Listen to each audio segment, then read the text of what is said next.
আসসালামু আলাইকুম ওরহমতুল্লাহি ওবরাকাতুহ। সম্মানিত দর্শক শ্রোতা, আমি এই মুহূর্তে অবস্থান করছি মক্কার মসজিদুল হারামের বাহিরের চত্বরে।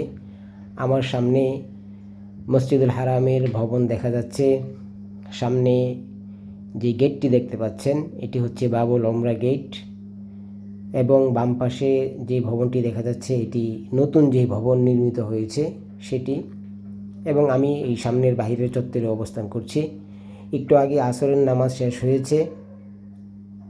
আসরের পর থেকে নিয়েই একদম ইফতার পর্যন্ত মক্কার এই মসজিদুল হারামের চত্বরে, বাহিরে, ছাদে, মসজিদের ভিতরে সর্বত্রই ইফতার বিতরণ হয়ে থাকে। লক্ষ লক্ষ হাজী সাহেবদের জন্য এই ইফতার আয়োজন করে থাকেন সৌদি সরকার এবং বিভিন্ন কোম্পানি। আলহামদুলিল্লাহ, আল্লাহ তাআলার কাছে লাখো কোটি শুকরিয়া যে আল্লাহ তাআলা আমার মতো গুনাহগারকেও এই মক্কার মতো জায়গায় ইফতারি করার সুযোগ দিয়েছেন, তৌফিক দিয়েছেন। আসলে এই মক্কায় সেহরি, ইফতারি, রোজা, তারাবি এই সমস্ত আমলের মধ্যে লিপ্ত থাকতে আমার কাছে খুবই ভালো লাগে। দেখতে পাচ্ছেন এখানে মসজিদুল হারামের নিয়োগপ্রাপ্ত যে সমস্ত কর্মীরা রয়েছেন তারা মানুষদেরকে ইফতার দিচ্ছেন। এই যে তারা এই ব্যাগের মধ্যে করে অনেকগুলি ইফতার একসাথে নিয়ে আসেন এবং যারা নামাজের কাতারবন্দি হয়ে বসেন সবাইকে এক সিরিয়ালে এইভাবে ইফতার দিতে থাকেন। আসরের পর থেকে নিয়েই তারা এই আয়োজনে ব্যস্ত থাকেন। একদম সন্ধ্যা ইফতারির 20-25 মিনিট আগ পর্যন্ত তারা এই আয়োজন নিয়ে ব্যস্ত থাকেন এবং মানুষদেরকে ইফতার দিতে থাকেন। দেখতে পাচ্ছেন দস্তরখানে বিছিয়ে দেওয়া হয়েছে। একজন হাজী সাহেব ব্যক্তিগতভাবেও আলাদা বাহির থেকে খেজুর নিয়ে আসছেন। উনি হাজী সাহেবদেরকে খেজুর হাদিয়ে দিচ্ছেন। এই মক্কায় আল্লাহ তাআলা অনেক বরকত দিয়েছেন। এখানে অনেক ফল ফুট রয়েছে। বিশেষ করে হযরত ইব্রাহিম আলাইহিস সালামের যে দোয়া, সেই দোয়ার বরকতে আল্লাহ তাআলা এই মক্কার জমিনে অনেক বারাকা দিয়েছেন। এই বারাকা অর্জনের জন্যই, এই বরকত অর্জনের জন্যই পৃথিবীর বিভিন্ন দেশ থেকে ধর্মপ্রাণ মুসল্লিরা মক্কায় ছুটে আসেন, মদিনায় ছুটে আসেন, হুজুর আকরাম সাল্লাল্লাহু আলাইহি ওয়াসাল্লামের রওজা জিয়ারত করেন।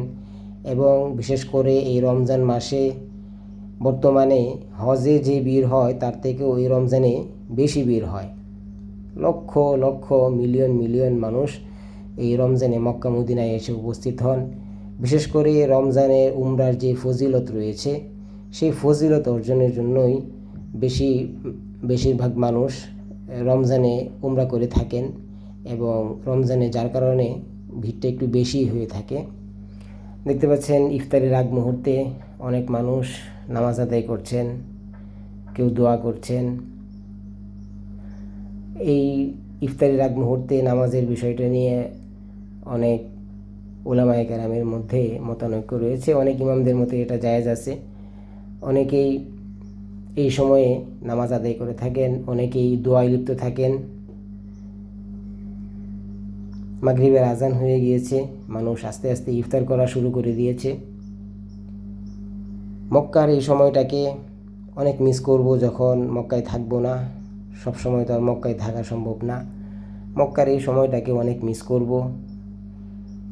অনেক স্মৃতি রয়েছে এই যে কতদিন মক্কায় ছিলাম, মদিনায় ছিলাম, এই সময়টাকে স্মরণ করে অনেক আবেগ জড়িয়ে থাকবে। এবং সাথে সাথে এই দোয়াও থাকবে আল্লাহ তাআলা যেন প্রতি রমজানেই মক্কা মদিনায় হাজিরা দেওয়ার তৌফিক দান করেন। এবং যারা মক্কা মদিনায় এখনও আসতে পারেন নাই, আল্লাহ তাআলা সকল মুমিন মুসলমানকে আল্লাহ তাআলার ঘর জীবনে একবার হলেও আল্লাহ তাআলার ঘর দেখার তৌফিক দান করেন এবং হুজুর আকরাম সাল্লাল্লাহু আলাইহি ওয়াসাল্লামের রওজা জিয়ারত করার তৌফিক দান করেন। আমিন। দেখতে পাচ্ছেন ইফতারি প্রায় শেষের দিকে, একটু পরে নামাজ শুরু হবে। মাগরিবের নামাজ শুরু হয়ে যাবে। নামাজের পরপরই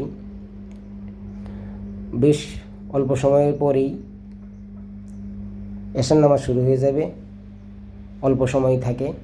যারা এখন এই ভিতরে এসেছেন তারা যদি এখান থেকে বের হয়ে যান তাহলে এইখানে আবার তারাবি শেষ হওয়ার আগ পর্যন্ত আর ঢুকতে পারবেন না। এইখানে যারা এসেছেন তারা এখান থেকে যদি বের হয়ে যান তাহলে তারা আর এখানে ভিতরে ঢুকতে পারবেন না। মক্কার এই সিস্টেমটাই অন্যরকম। মদিনার মধ্যে চতুর্দিক থেকেই ঢোকা যায়, কিন্তু মক্কায় যেই জায়গাগুলি রয়েছে এটা হচ্ছে মসজিদের যে ছাদ রয়েছে সেই ছাদের উপরে দৃশ্য, উপরে যে গম্বুজগুলি দেখা যাচ্ছে এগুলি ভিতর থেকে খুব সুন্দর রকম দেখা যায়। তো এখানেও দেখা গেছে যে এই বিভিন্ন রুট রয়েছে, এই সমস্ত রুট দিয়ে যারা এই উপরে আসতে চান তারা উপরে আসতে পারেন, কিন্তু যারা মসজিদের চত্বরে নামাজ পড়তে চান তারা কিন্তু এখান থেকে বের হয়ে গেলে আর এখানে আসতে পারবেন না। এই জন্য যারা মক্কায় ইফতার করবেন তারা ইফতারি করে এখানে আন্ডারগ্রাউন্ডে ওযু ইস্তেঞ্জার ব্যবস্থা রয়েছে, আপনারা এখান থেকে তারাবি পড়ে তারপরে আপনারা এখান থেকে বের হবেন। এখান থেকে ইফতারের আগে যদি বের হয়ে যান, ইফতারি করার পরে যদি বের হয়ে যান তাহলে কিন্তু এশারের আগে আর এখানে ঢুকতে পারবেন না। আল্লাহ তাআলা আমাদের সকলকে হজ উমরা করার তৌফিক দান করুক এবং মক্কা মদিনা জিয়ারত করার তৌফিক দান করুক। যারা এখনও পর্যন্ত আসতে পারেন নাই সকলকে আল্লাহ তাআলা আসার তৌফিক দান করুক। আমিন। আসসালামু আলাইকুম।